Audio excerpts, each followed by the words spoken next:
IPL 2013 एक ऐसा tournament जिसमें एमएस धोनी और राहुल द्रविड़ जैसे लीजेंड्स के नाम भी फिक्सिंग में आए। आईपीएल की top teams Chennai super Kings और राजस्थान रॉयल्स पर बैन लग गया, लेकिन क्या ये सिर्फ शुरुआत थी? आज हम बात करेंगे आईपीएल इतिहास के सबसे बड़े फिक्सिंग स्कैंडल के बारे में, जिसमें cricket players, Bollywood stars, team owners और अंडरवर्ल्ड सभी का हाथ था।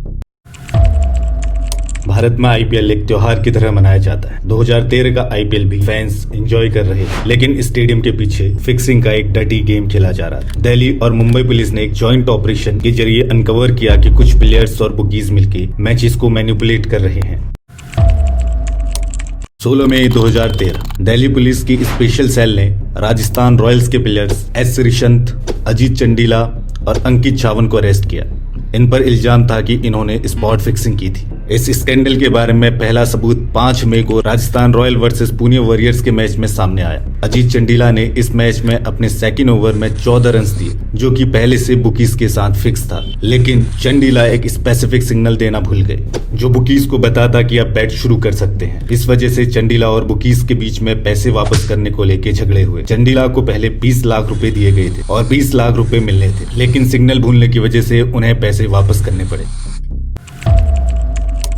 इसके बाद अगला मैच पंजाब वर्सेस राजस्थान के बीच 9 मई को मोहाली में खेला गया, जहां श्रीसंत का रोल था। श्रीसंत को बोला गया था कि वो अपने ट्राउजर्स में टॉवल रखकर अपने सेकंड ओवर में सिग्नल देंगे ताकि बुकीज हैवी बैटिंग कर सके। जीजू जनार्दन, जो श्रीसंत के एक क्लोज फ्रेंड थे, इस मैच के दौरान बुकी चंद्रेश पटेल के टच में थे। श्रीसंत ने पहले ओवर में टॉवल नहीं रखा, लेकिन जैसे ही उनका सेकंड ओवर आया, उन्होंने टॉवल अपने ट्राउजर्स में डाला और कुछ वार्म अप और स्ट्रेचिंग एक्सरसाइजेस की ताकि बुकीज को टाइम मिले बैट शुरू करने के लिए। श्रीसंत ने इस ओवर में 13 रन दिए, हालांकि 14 रन देने का एग्रीमेंट था। श्रीसंत ने बाद में बताया कि उन्होंने आखिरी बॉल नो बॉल करने की कोशिश की, बट अंपायर्स ने उसे नो बॉल नहीं दिया। लेकिन बुकीज को इस बैट से काफी प्रॉफिट हो गया था, इसलिए वो श्रीसंत से खुश थे। पुलिस ने अगला मैच डिस्कस किया। 15 मई को मुंबई इंडियंस के खिलाफ खेला गया था। इस मैच में अजीत चंडीला नहीं खेल रहे थे, लेकिन वो बुकीज और अंकित छावन के बीच मिडिलमैन का काम कर रहे थे। बुकीज ने छावन को 60 लाख रुपए देने का डील किया था और उनके हिसाब से परफॉर्मेंस देने के लिए वो तैयार भी हो गए। छावन को बोला गया था कि वो अपने रिस्टबैंड को एडजस्ट करके सिग्नल देंगे जब वो फिक्स्ड ओवर शुरू करेंगे। उन्होंने अपने पहले ओवर में सिर्फ 2 रन दिए, लेकिन सेकेंड ओवर की पहली 3 बॉल्स में उन्होंने 14 रन दिए, जो कि बुकीज के साथ एग्रीमेंट था। इस पूरे स्कैंडल में बुकीज का सेंट्रल रोल था। चंद्रेश पटेल, जीजू जनार्दन और मनन भट्ट जैसे बुकीज प्लेयर को अप्रोच करते, उनसे फिक्स्ड एक्शन करवाते थे और अंडरवर्ल्ड के लिए बैटिंग को मैनिपुलेट करते थे। इनका सीधा connection underworld dons Dawood Ibrahim और छोटा शकील के साथ था। अगला बड़ा शौक आया 14 मई 2013 को, जब गुरुनाथ मयप्पन, जो चेन्नई सुपर किंग्स के टीम प्रिंसिपल और बीसीसीआई प्रेसिडेंट एन श्रीनिवासन के सन इन लॉ थे, इनको मुंबई पुलिस ने अरेस्ट किया। मयप्पन पर इल्जाम था कि वो खुद बैटिंग कर रहे थे और बुकीज के साथ रेगुलर कांटेक्ट में थे। इसके साथ ही विंदु दारा सिंह, एक बॉलीवुड स्टार, को भी अरेस्ट किया गया जब पता चला कि वो मयप्पन के बिहाफ पे बैट्स लगाया करते थे।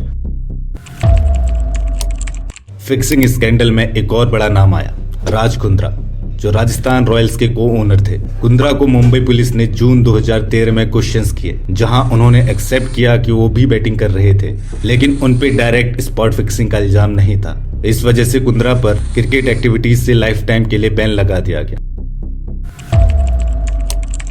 मीडिया ने स्पेकुलेशंस करना शुरू किया कि एमएस धोनी और राहुल द्रविड़ जैसे बड़े प्लेयर्स का भी इनडायरेक्ट रोल हो सकता है। धोनी, जो चेन्नई सुपर किंग्स के कैप्टन थे, इनका नाम स्कैंडल में आया क्योंकि इनके क्लोज एसोसिएशंस थे गुरुनाथ मयप्पन से, लेकिन कोई डायरेक्ट एविडेंस नहीं मिला धोनी के खिलाफ। इसी तरह राहुल द्रविड़, जो राजस्थान रॉयल्स के कैप्टन थे, इनका नाम भी फिक्सिंग से जोड़ा गया, लेकिन द्रविड़ ने बार बार क्लेम किया कि उन्हें कुछ नहीं पता था इन फिक्सिंग एक्टिविटीज के बारे में। ये स्पेकुलेशंस मीडिया और फैंस के बीच काफी बड़ा मुद्दा बन गया, लेकिन ऑफिशियली कोई चार्जेस धोनी या द्रविड़ के अगेंस्ट नहीं लगाए गए।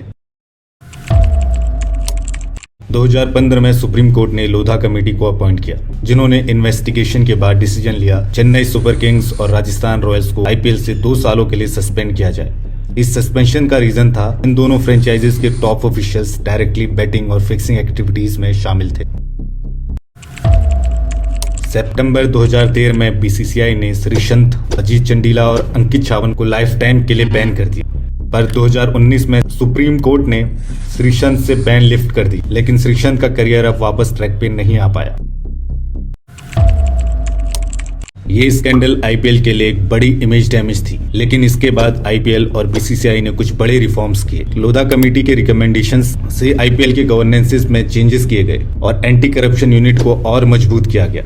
आज के टाइम पे जो स्ट्रिक्ट रूल्स और मॉनिटरिंग आईपीएल में देखी जाती है, वो लार्जली इस स्कैंडल का नतीजा है। इस आईपीएल फिक्सिंग स्कैंडल ने पूरी दुनिया को शॉक कर दिया, लेकिन काफी सवालों के जवाब अभी तक नहीं मिले। क्या सिर्फ ये 3 प्लेयर्स ही इस स्कैंडल में शामिल थे, या बीसीसीआई ने बड़े प्लेयर्स को इस स्कैंडल से क्लियर कर दिया उनकी पॉपुलैरिटी की वजह से? क्या सच में अंडरवर्ल्ड और बुकीज ने इतना बड़ा नेटवर्क सिर्फ 3 प्लेयर्स के एक्शंस को कंट्रोल करने के लिए बनाया था? आईपीएल की ताकत और बीसीसीआई के इन्फ्लुएंस के नीचे क्या कुछ और सच्चाइयां दबाई गई हैं? ये सब सवाल हमेशा क्रिकेट फैंस के जहन में रहेंगे। क्या सच कभी पूरी तरह सामने आएगा? आपको क्या लगता है, क्या कुछ और बड़े नाम भी इस फिक्सिंग स्कैंडल में शामिल थे? कमेंट सेक्शन में अपनी राय जरूर दें। अगर आपको ये वीडियो पसंद आया तो प्लीज लाइक करें, शेयर करें और ऐसे ही इंटरेस्टिंग स्पोर्ट्स वीडियोस देखने के लिए हमारे चैनल को सब्सक्राइब जरूर करें।